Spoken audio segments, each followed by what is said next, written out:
नमस्कार दोस्तों, स्वागत है अपने YouTube channel top trending GK में। दोस्तों इस वीडियो में बात करने वाले हैं railway technician CN number 02/2024 grade 1 grade 3 की रिक्रूटमेंट आई। 9144 वैकेंसीज अभी बढ़ी है 14,298। वैकेंसीज बढ़ने के बाद दोबारा यहाँ पर मौका दिया जा रहा है। एक तो नए कैंडिडेट यहाँ पर आवेदन कर सकते हैं, सेकेंड ऑलरेडी जो पहले से आवेदन कर चुके कैंडिडेट हैं वो भी अभी दोबारा मॉडिफाई कर सकते हैं, अपना RR भी चेंज कर सकते हैं और भी कुछ इन्फॉर्मेशन है वो एडिट कर सकते हैं।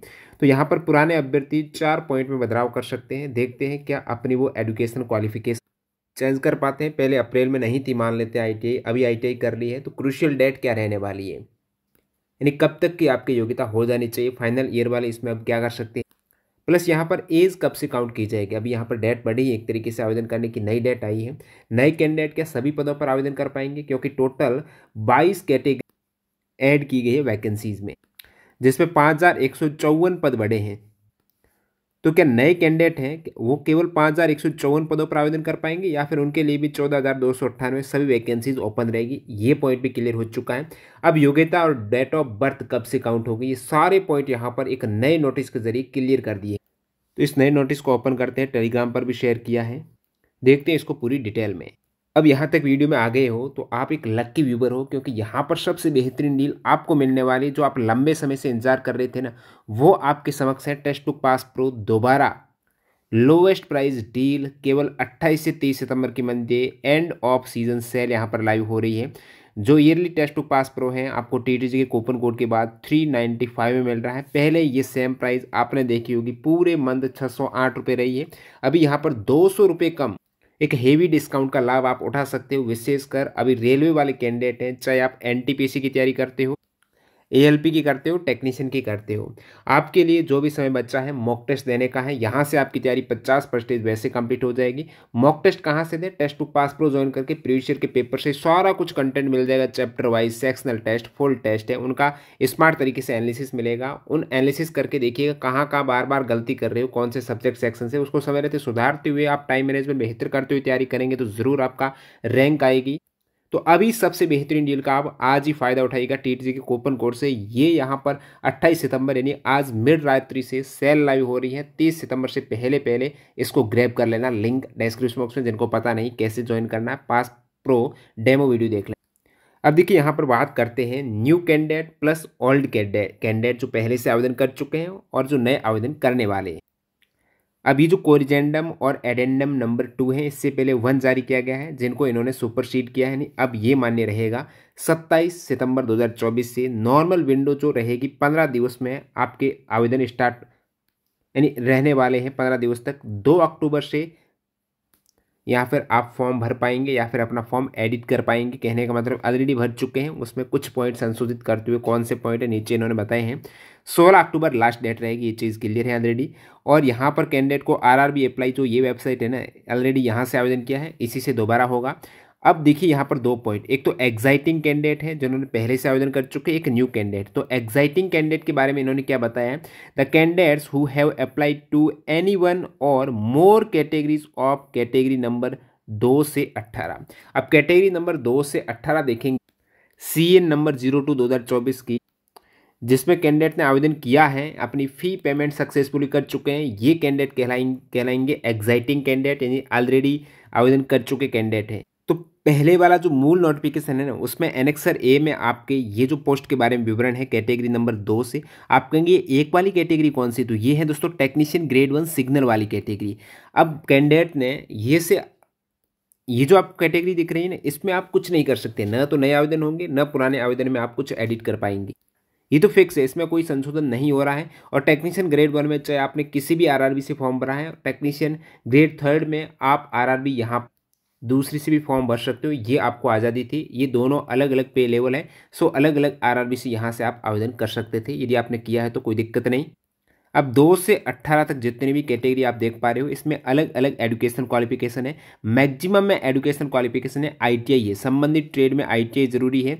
या फिर आप देखेंगे कैटेगरी नंबर 15 है, जिसमें आपने देखा था जो टेक्नीशियन ग्रेड 3 SNT के हैं, इसमें एजुकेशन क्वालिफिकेशन में ITI वाली तो चल ही रही है। साथ ही साथ यदि आपके 10+2 है, यानी 12th में फिजिक्स मैथ्स के साथ कर रखी है, तो भी इस पोस्ट के लिए आप एलिजिबल हो, जिसमें 1400 के समथिंग कुछ वैकेंसीज हैं ओवरऑल सभी RRB में। इसका अलग से डेडिकेटेड वीडियो बनाया हुआ है। बाकी इसमें एंड में मैं ये सारा डिटेल ऐड कर दूंगा कौन सी 12th वाले कैंडिडेट के लिए अभी वैकेंसीज रहने वाली है, तो उसकी पूरी मेरे पास लिस्ट है, एक साथ आपको आरआरबी वाइज बता दूंगा। तो ये जो पहले वैकेंसीज थी कैटेगरी नंबर 2 से 18 जो ग्रेड 3 की थी, इसमें जो कैंडिडेट पहले से सक्सेसफुली फी पेमेंट कर चुके हैं तो उनको एग्जाइटिंग कैंडिडेट कहते हुए क्या मौका दिया जा रहा है, they can avail window period from 0 यहाँ से एक तरीके से 2 अक्टूबर से 16 अक्टूबर तक यहाँ पर बिना फी पेमेंट किए हुए आप आरआरबी चेंज कर पाएंगे। क्या क्या कर पाएंगे देखेंगे। They must use exciting user credentials, यानी पहले से जो आपने आवेदन किया है ना उनकी आपके पास डिटेल है, यूजर नेम यानी मोबाइल और ईमेल आईडी और पासवर्ड के जरिए यहाँ पर आप जब लॉगिन करते हो। These candidate can apply modify category number 2 से 18। तो वो कैंडिडेट क्या क्या कर सकते हैं, कैटेगरी नंबर 2 से 18 जो ऑलरेडी पहले वाली वैकेंसीज नहीं बढ़ी थी उस समय की कैटेगरीज है, तो उसमें यहाँ पर मॉडिफाई कर सकते हैं 2 से 18। साथ ही साथ उनको यहाँ पर एक्सेस दिया जाएगा न्यू कैटेगरीज जो ऐड हुई है 19 से 40 तक, उसमें भी वो आवेदन कर पाएंगे, यानी उनके लिए सारी कैटेगरी ओपन है 2 से लेकर 40 तक जो ऑलरेडी आवेदन कर चुके हैं। They will get access only for educational qualification. और क्या क्या बदलाव कर सकते हैं, एक तो यहाँ पर ये कैटेगरी है उसमें देख सकते हैं कैटेगरी को प्रेफरेंस में डाल सकते हैं यदि उसमें एजुकेशनल क्वालिफिकेशन मैच करती है। They will get access only for educational qualification. ये चीज़ जो इंपॉर्टेंट पॉइंट है ना, बहुत से कैंडिडेट के दिमाग में चल रहा था कि हमने यदि बाद में आईटीआई किया है, जब फॉर्म लाइव हुए थे अप्रैल में, उसके बाद मेरा रिजल्ट आया है फाइनल ईयर का और आईटीआई सक्सेसफुली हो चुका है, क्या अब दोबारा में उन्होंने पहले मान लेते हैं 12th के बेस पर आवेदन किया है या फिर अदर ट्रेड में उन्होंने आईटीआई किया था, अभी दूसरे में कर दिया है, अभी वो अपना एजुकेशनल क्वालिफिकेशन यहाँ से चेंज कर पाएंगे, उनको मौका दिया जा रहा है। एक तो एजुकेशनल क्वालिफिकेशन में बदलाव कर सकते हैं, सेकंड यहाँ पर क्या बदलाव कर सकते हैं, री अपलोडिंग फोटोग्राफ एंड सिग्नेचर, वो चाहे तो दोबारा यहाँ पर फोटोग्राफ और सिग्नेचर चेंज कर सकते हैं, 2 बदलाव। तीसरा बदलाव वो आरआरबी को चेंज कर सकते हैं, जब आरआरबी चेंज की तो उस आरआरबी में पोस्ट प्रेफरेंस भी वो चेंज कर पाएंगे। साथ ही साथ तो ये 4 बदलाव कैंडिडेट कर सकता है। एजुकेशनल क्वालिफिकेशन बदल सकता है, कहने का मतलब बाद में आपने आईटीआई की है तो आपके लिए यहाँ पर एक मौका है उस ट्रेड में या उस नई पोस्ट में आपको योग्य करने के लिए, दोबारा आप री अपलोड फोटोग्राफ सिग्नेचर कर सकते हैं और यहाँ पर आरआरबी चेंज कर सकते हो, उसमें पोस्ट प्रेफरेंस आप चेंज कर पाएंगे। ये 4 चीज़ आपके लिए ओपन रहेगी और आप कुछ भी नहीं कर सकते हो। They should not submit new application, उनको नया आवेदन नहीं करना। जैसे जो कैंडिडेट पहले से आवेदन कर चुके हैं उनके पास सारा अवसर मिल रहा है। मैक्सिमम कैंडिडेट को क्या चाहिए, एजुकेशन क्वालिफिकेशन चेंज करने का, वो उसको ऑप्शन मिल रहा है। तो नया आवेदन यदि आप कर देंगे ना तो मल्टीपल एप्लीकेशंस काउंट होंगे और फिर वो आपका रिजेक्ट हो जाएगा, ठीक है। तो यहाँ आगे देखेंगे न्यू कैंडिडेट को क्या अवसर मिल रहे हैं। ये तो पुराने कैंडिडेट को चीज़ें आपको बता दी, न्यू कैंडिडेट के लिए सारा कुछ आपको मिल जाएगा। The following are considered as new candidate for applying category number 2 से 40। अब कैटेगरी नंबर 2 से 40 न्यू कैंडिडेट के लिए ओपन है। ऐसा नहीं है कि केवल कैटेगरी नंबर जो नई ऐड हुई है 19 से 40 वही रहेगी, नहीं, सभी कैटेगरी उनके लिए ओपन है। ये एक अच्छा पॉइंट है। Candidate who have submitted applications and not paid the application fee for the technician 3 of CN 2024 से, वो कैंडिडेट भी न्यू कैंडिडेट कहलाएंगे जिन्होंने आवेदन तो किया लेकिन फी पेमेंट नहीं किया। कहने का मतलब अब उनको अवसर मिल रहा है, फॉर्म भर सकते हैं। Candidate who have paid application for category number 1, अब वो कैंडिडेट भी नए कैंडिडेट कहलाएंगे जिन्होंने केवल टेक्नीशियन ग्रेड 1 से आवेदन किया है CN नंबर 02/2024, लेकिन इन्होंने यहाँ पर टेक्नीशियन ग्रेड 3 से आवेदन नहीं किया है। अब टेक्नीशियन ग्रेड 1 में तो आप कुछ नहीं कर सकते, टेक्नीशियन ग्रेड 1 में आपने बीटेक या फिर BSc वगैरह कर रखी है, उनके लिए था, तो उसमें तो अब कुछ नहीं हो सकता, आवेदन नहीं होगा। टेक्नीशियन ग्रेड 3 में ही आवेदन होगा। जो कैंडिडेट केवल टेक्नीशियन ग्रेड 1 में आवेदन कर चुके हैं, अब वो टेक्नीशियन ग्रेड 3 में आवेदन नहीं किया मान लेते हैं पहले उन्होंने, तो वो अभी आवेदन कर पाएंगे टेक्नीशियन ग्रेड 3 में। आपको बता दूं टेक्नीशियन ग्रेड 1 और टेक्नीशियन ग्रेड 3 इसमें आप अलग अलग आरआरबी सिलेक्ट कर सकते थे। मतलब आपने टेक्नीशियन ग्रेड 1 में आरआरबी भोपाल से आवेदन किया है तो यहाँ से आप आरआरबी अहमदाबाद या मुंबई किसी से भी आवेदन कर सकते हो, इवन भोपाल से भी कर सकते हो। ये चीज़ ऑलरेडी FAQ में क्लियर हुई है। क्या मैं एक से अधिक पे लेवल में अलग आरआरबी से अप्लाई कर सकता हूँ, तो इसमें लेवल 5 में अलग से कर सकते हो और लेवल 2 में अलग से कर सकते हो यदि आप एलिजिबल हो लेवल 2 की पोस्ट से। और वो कैंडिडेट भी न्यू रहेंगे जो इस CN नंबर 2/2024 ने टेक्नीशियन के अतिरिक्त अन्य किसी CN से ALP वगैरह से अप्लाई किया, तो वो तो न्यू है ही है। यहाँ पर candidate who have not submitted applied any of the CN issued in the year, यानी किसी अन्य CN में यदि आवेदन नहीं किया वो भी न्यू रहेंगे।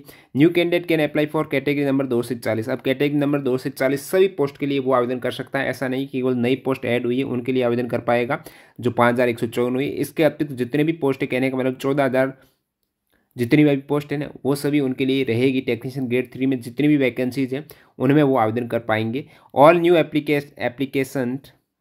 Applicant who have the login credential at rrbapply.gov can use same. इससे पहले ALP का आवेदन किया है या इसके अतिरिक्त जो RPF वगैरह आप आवेदन किया है, सभी कैंडिडेट के लिए ये जो रजिस्ट्रेशन नंबर आपके रहते हैं rrbapply.gov, यानी आपके मोबाइल नंबर, ईमेल ID, उससे आपने रजिस्ट्रेशन किया है तो वो सारा सेम रहेगा। दोबारा ऐसा नहीं कि नए मोबाइल नंबर, ईमेल आईडी से आप रजिस्ट्रेशन करते हो तो फिर आधार में प्रॉब्लम आ जाएगी, ऐसा नहीं करना है। एक से अधिक आपने CN में अप्लाई किया तो कोई दिक्कत नहीं है। तो ये सारी चीज़ें आप देखेंगे। मॉडिफिकेशन विंडो है, अब आवेदन आप करेंगे, लास्ट डेट जो आपकी 16 अक्टूबर है। उसके बाद यदि कोई मिस्टेक होती है तो 17 अक्टूबर से 21 अक्टूबर तक यहाँ पर आपको 250 रुपये प्रत्येक मॉडिफिकेशन हेतु पेमेंट करना पड़ेगा और आप चीज़ों को मॉडिफाई कर पाएंगे। ऐसी मिस्टेक नहीं होने देना है। और जो एग्जाइटिंग कैंडिडेट है, तो जैसे पहले से जो आवेदन कर चुके हैं उनके लिए यदि वो मॉडिफिकेशन करते हैं ना, आवेदन कर चुके हैं, अब दोबारा उन चीज़ों को मॉडिफाई करेंगे ना, तो केवल वो मॉडिफाई किस में कर पाएंगे, जो अभी उनको अवसर दिया जा रहा है चीज़ों को एक्सेस करने में, वो है एक तो एजुकेशन क्वालिफिकेशन में यदि गलती होती है तो एजुकेशन क्वालिफिकेशन मॉडिफाई के वक्त वो चेंज कर पाएंगे। दूसरा, सिग्नेचर और फोटो वो चेंज कर पाएंगे। अब RRB आपने दोबारा सेलेक्ट कर ली है, क्योंकि RRB सेलेक्ट करने का मौका मिल रहा है एग्जाइटिंग कैंडिडेट को, तो यहाँ पर RRB चेंज नहीं कर पाएंगे वो, John and post and change of preference. अब वो पोस्ट प्रेफरेंस को ऊपर नीचे कर पाएंगे मॉडिफाई के वक्त, ठीक है। New applicant can avail modification window period as per the condition laid down. तो यहाँ पर कंडीशंस के अकॉर्डिंग वहाँ पर before uploading re uploading the photo the existing या न्यू कैंडिडेट से refer the conditions of para number 14D para 16 to avoid any rejection of application on non standard photo account for guidance of application dos और don't guideline for photograph uploading is publish separately on individual RRB website. अभी इन्होंने एक और guideline upload की है कि आपके photograph में क्या करना चाहिए, क्या नहीं करना चाहिए। फोटोग्राफ से ही आपके फॉर्म इससे पहले रिजेक्ट हुए हैं। ALP में आपने देखा है, RPF में देखा है, टेक्नीशियन में देखा। तो फोटोग्राफ और सिग्नेचर की पूरी गाइडलाइन अभी इन्होंने अलग से जारी की है, वो देख लेते। तो इस गाइडलाइन में बताया है कि आप क्या करना चाहिए, डूज और डोंट्स। फोटोग्राफ के लिए, सिग्नेचर के लिए, upload only recent 1 colour photograph. तो कलर फोटोग्राफ आपको अपलोड करना है, न कि ब्लैक और वाइट फोटोग्राफ अपलोड बिल्कुल नहीं करना, कलर फोटोग्राफ होना चाहिए। Uploading of photo taken more than 6 month old, इन 6 माह पुराना फोटोग्राफ भी अपलोड नहीं करना है। Dimensions is as per Indian passport size, passport size के अकॉर्डिंग उसकी डायमेंशन होनी चाहिए। लेस साइज फोटोग्राफ और less size original image photo in the passport size frame, photo in photo, photo के अंदर फोटो, यानी ऑलरेडी जो फोटो ले रखा उसका दोबारा इन्होंने फोटो ले लिया और या फोटोग्राफ को कॉपी किया, फोटो कॉपीड फोटोग्राफ, यानी जेरोक्स कर दिया आपने फोटोग्राफ की, फिर उनका फोटोग्राफ आप स्कैन कर रहे हो, ये अलाउ नहीं है। तो आपका डायमेंशंस के अकॉर्डिंग जो 3.5 आपका फोटोग्राफ JPG फॉर्मेट में 30 से 70 KB है, सिग्नेचर 30 से 70 KB, कास्ट सर्टिफिकेट होगा 500 KB से कम PDF फॉर्मेट में, ये चीज़ें रहेगी। और जो पेज ओपन होगा फोटोग्राफ अपलोड करने का, उसमें पूरा डायमेंशंस रहेगा, कितने सेंटीमीटर लंबाई चौड़ाई है पिक्सल्स में, वो सारा उसमें देखेंगे। नेक्स्ट यहाँ पर इन्होंने कारण बताया है, background of the photograph should be in plain white and the dress should be in dark colour. यानी आपका फोटोग्राफ का बैकग्राउंड बिल्कुल ये सादा वाइट होना चाहिए और ऐसा नहीं कि ड्रेस भी वाइट हो, फिर दिक्कत हो जाएगी। Dress should be in dark colour, dress white नहीं होनी चाहिए, अदर कलर की है। जैसे शर्ट में, ड्रेस में क्या शर्ट ही तो रहेगा, शर्ट एक तरीके से वाइट नहीं होना चाहिए, बैकग्राउंड वाइट, ये ध्यान रखना है। फोटोग्राफ अब रिजेक्ट होने के कारण देखो, photograph with dark background, white background नहीं है, डार्क बैकग्राउंड है जो डिस्ट्रैक्ट कर रहा बैकग्राउंड, या फिर अनदर बैकग्राउंड एरिया आपको दिख रहा है, ऐसा एक ही कलर का बैकग्राउंड नहीं है, अदर कोई बैकग्राउंड है। Photograph cut from another group photograph, पूरा ग्रुप फोटोग्राफ है उनमें से कट किया हुआ है। डिस्ट्रक्टिव शेडोज, बैकग्राउंड के बिहार जो पीछे आपको कुछ छाया वगैरह दिख रही है, वो चीज़ें अलाउ नहीं, बिल्कुल प्लेन वाइट बैकग्राउंड चाहिए यहाँ पर। Photo should cover entire full head, neck and shoulder area, आपका पूरा सिर, गर्दन और कंधे यहाँ तक का एरिया कवर होना चाहिए फोटोग्राफ में। अब photo covering elbow below portion, यानी एक आपका पूरा चेस्ट पोर्शन ले लिया है, पूरा फोटो ले लिया है, फुल बॉडी व्यू ले लिया, ऐसा नहीं लेना, पासपोर्ट साइज सभी को पता है। The head is centered within the frame, present full head from top to head to bottom of chin only for religious purpose hair portion on top of head can be covered. Religious purpose से according, जैसे कि सिख धर्म में वो पगड़ी बांधते हैं तो उस केस में वो अलाउ है। अदरवाइज यहाँ पर the head is centred within the frame, frame के बीच में आपका सिर होना चाहिए। Full head from top to, यानी आपके सिर में बालों से लेकर बॉटम यानी चिन ठुड्डी तक पूरा सिर रहना चाहिए। रिलीजियस पर्पज के लिए hair portion on the top of head can be covered है, वो ढका जा सकता है। It should have full face visual with front view, face पूरा देखना चाहिए। Expression of face should be natural है, ऐसा नहीं है कि आप वहाँ पर आईब्रो को अलग आपके झुकाई हुई है, बिल्कुल नेचुरल आपका पोज रहना चाहिए। Photo with head tilted, chest tilted, shoulder tilted, आपका सिर है एक साइड झुका हुआ है या फिर गर्दन वगैरह, वो अलाउ नहीं है। हेलमेट कैप पहन रखा अलाउड नहीं है। और अपवार्ड डाउनवार्ड फोटो उल्टा सीधा हो रखा है, ऊपर नीचे हो रखा है, यानी सिर नीचे है बाकी चेस्ट ऊपर, वो अलाउ नहीं है। हेयर अक्रॉस फेस, आपके सिर के फेस के आगे हेयर आ रखे हैं, वो गलत हो जाएगा। Distracting shadows on across the face है, यानी छाया आ रखी है आपके फेस पर तो कोई वो प्रॉब्लम करेगी, रिजेक्ट हो सकता है। Eyes open clearly and looking straight to view side view, कहने का मतलब आपकी आंखें खुली हुई होनी चाहिए, एकदम सीधा स्ट्रेट आपको देखना है। पार्शली और फुल्ली आईज क्लोज, एक आंख बंद है या फिर दोनों आंख बंद है तो दिक्कत हो जाएगी, रिजेक्ट हो जाएगा। लुकिंग टिल्ट, आप तिरछा देख रहे हो तो दिक्कत हो जाएगी। हेयर अक्रॉस आईज, आंखों के आगे बाल आ रखे हैं तो रिजेक्ट हो जाएगा। Glare on the eye glasses, आपका चश्मा पहन रखे हैं नज़र वाले, उस पर कोई रिफ्लेक्शंस पड़ रहा है। डार्क ग्लास आपने पहन रखी है यानी सन ग्लास वगैरह, वो अलाउ नहीं है। Print should be clear and with continuous tone quality, photo की प्रिंट क्वालिटी अच्छी होना चाहिए। ऐसा नहीं कि आपका बलरी फोटो है, फेस सही दिख ही नहीं रहा स्पष्ट रूप से, वो अलाउ नहीं है। पुअर रेजोल्यूशंस का, ब्राइटनेस सही नहीं है, पिक्सल सही नहीं है, कलर एकदम धुल चुके हैं, अननेचुरल स्किन टोन्स हैं, बिल्कुल गोरा कर दिया, एकदम कुछ पता ही नहीं चल रहा इतनी स्किन टोन्स में आपने फिल्टर लगा दिया है। फोटो टू डार्क और टू लाइट है, बहुत ज़्यादा डार्क या बहुत ज़्यादा आपको लाइट वाला फोटो भी अलाउ नहीं है। फोटो विद सिग्नेचर और damage tone creased and marked है, फोटो उसके साथ सिग्नेचर है या फिर कुछ टोन कर रखा, तोड़ फाड़ रखा है, वो चीज़ें अलाउ नहीं है। फोटो कॉपीड फोटो, आपके जेरोक्स का फोटो ले रखा है। अनरिकॉग्निजेबल फेशियल फीचर्स हैं, आप फेस को रिकॉग्नाइज भी नहीं कर पा रहे हो, ऐसा फोटो अलाउ नहीं है। तो फोटोग्राफ की पूरी गाइडलाइन आपको बता दी है, उसके अकॉर्डिंग आपका रहना चाहिए। अब बात करते हैं डेट ऑफ बर्थ की, या फिर आपकी एजुकेशन क्वालिफिकेशन कब से काउंट की जाएगी, डेट ऑफ बर्थ कब से काउंट की जाएगी। तो यहाँ पर पॉइंट नंबर 7 में ये चीज़ स्पष्ट है। All other terms and conditions mentioned in CN number 02/2024 of for technician grade 3 stands goods.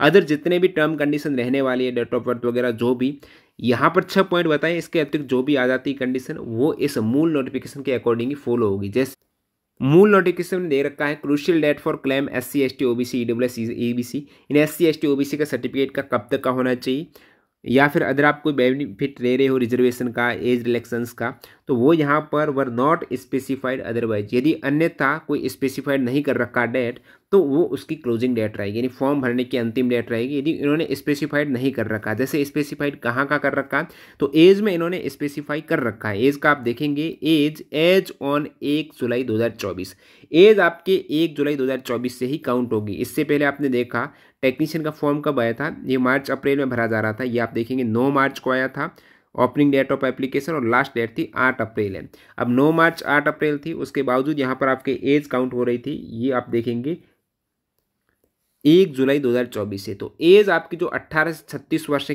Technician grade 1, अभी जो नए फॉर्म एक तरीके से स्टार्ट हो रहे हैं उसमें 18 से 33 वर्ष रहेगी टेक्नीशियन ग्रेड 3 के लिए, वो 1 जुलाई 2024 की काउंट होने वाली है। यहाँ आप दोबारा देख सकते हो टेक्नीशियन ग्रेड 3 के लिए वैसे 18 से 30 वर्ष थी, लेकिन 3 वर्ष के यहाँ पर कोविड के कारण छूट है, तो 18 से 33 वर्ष है। और आगे आप देखेंगे यहाँ पर आपको SC ST तो 5 वर्ष की और छूट है, OBC को 3 वर्ष की यहाँ पर छूट दी जाती है। उसके अकॉर्डिंग यहाँ पर नीचे इन्होंने दे रखा है एज कब से कब तक की होनी चाहिए। तो एज यहाँ पर आपके यदि ये वाला एज रहेगा 18 से 33 वर्ष वाला, अभी जो आप आवेदन कर रहे हो, तो आपका जन्म 1 जुलाई 2006 है, उसके पहले का होना चाहिए, नॉट आफ्टर, ये वाली डेट चल जाएगी, लेकिन इसके बाद का जन्म नहीं होना चाहिए। और कब तक का, जैसे UR EWS वाले कैंडिडेट हो, इससे पहले का 2 जुलाई 1991 से पहले नहीं होना चाहिए, ये वाली डेट चल जाएगी UR EWS के लिए। ओबीसी के लिए 2 जुलाई 1988 से पहले का नहीं होना चाहिए। SC ST के लिए 2 जुलाई 1986 से पहले का नहीं होना चाहिए। ये आपका एज है 1 जुलाई से ही काउंट हो रही है। अदर इन्होंने कंडीशंस है वो सेम बताएं उसके अकॉर्डिंग। एजुकेशन क्वालिफिकेशन कब से काउंट होगी, तो यहाँ पर आप देखेंगे candidate must already have the educational या technical qualification prescribed in the CN from recognized institute university as on the last date. यानी फॉर्म भरने की अंतिम तिथि जैसे इस केस में थी 8 अप्रैल 2024, लेकिन अभी बढ़ी है, तो लास्ट डेट अभी जो बढ़ी हुई लास्ट डेट है ना एक तरीके से 16 अक्टूबर 2024। तो 16 अक्टूबर 2024 तक आपकी एजुकेशन क्वालिफिकेशन फिलहाल हो जानी चाहिए। इस CN नंबर 02/2024 के अकॉर्डिंग यही चीज़ें दिख रही है, क्योंकि अभी जो मौका दिया जा रहा है न्यू कैंडिडेट को इसी के अकॉर्डिंग दिया जा रहा है, और भी कैंडिडेट को अपने एजुकेशन क्वालिफिकेशन बदलाव करने का अवसर दिया जा रहा है जो ऑलरेडी आवेदन कर चुके हैं। तो ये 16 अक्टूबर जो लास्ट डेट है ना फॉर्म भरने की क्रूशियल डेट, यही रहने वाली है एजुकेशन क्वालिफिकेशन के केस में। बाकी आपको टेक्नीशियन ग्रेड 3 का यहाँ पर एग्जाम पैटर्न पता होगा। 25 क्वेश्चन मैथ्स के, रीजनिंग के 25 क्वेश्चन, साइंस के आपके 40 हैं, जीके के 10 क्वेश्चन हैं, 100 क्वेश्चन, 90 मिनट का समय है। ये आपका एक ही CBT रहने वाला है। उसके बाद DB होगा, और जो कैंडिडेट यहाँ पर CBT के बाद DB में क्वालिफाई किए जाएंगे, जितनी वैकेंसीज है उतने ही कैंडिडेट।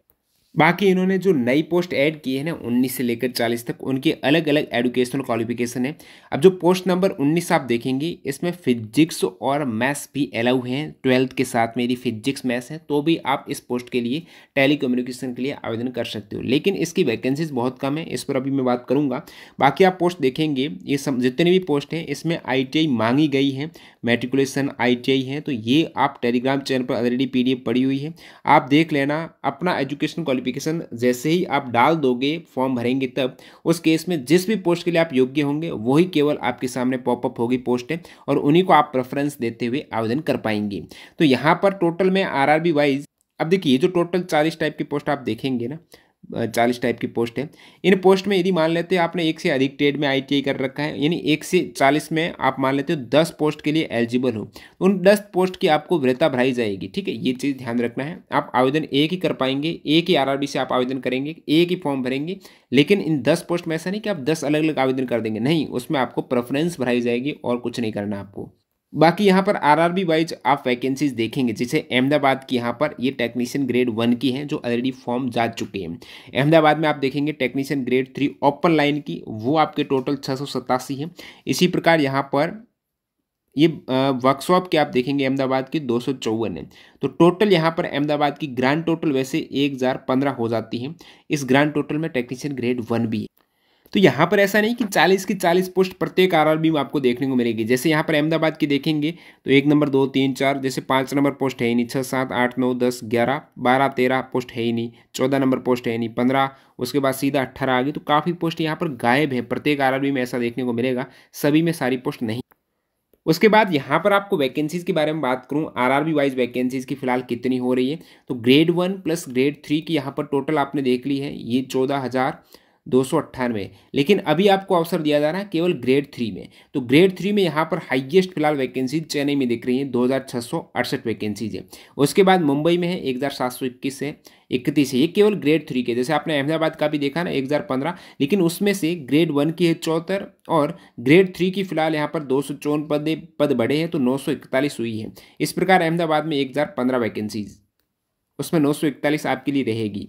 और आप बाकी देखेंगे सिकंदराबाद में कितनी है, तो वो 883 है, बिलासपुर में 838 है, अजमेर में 831 है, गुवाहाटी में 748 है। इस प्रकार प्रत्येक RRB वाइज यहाँ पर वैकेंसीज आपके समक्ष है। गुवाहाटी आप देखेंगे तो 748 है। नीचे आप देख सकते हो RRB वाइज वैकेंसी, सबसे लोवेस्ट वैकेंसीज है सिलीगुड़ी में 73 है, मुजफ्फरपुर में 105 है, भुवनेश्वर में 154 है, चंडीगढ़ में 162 है, प्रयागराज में 207 है। तो टोटल यहाँ पर ग्रेड 3 की वैकेंसीज होती है 13,206, और यहाँ पर ग्रेड 1 की टोटल वैकेंसीज 1,092 है। इन दोनों को ऐड करते तो 14,298 आपकी वैकेंसीज हो जाती।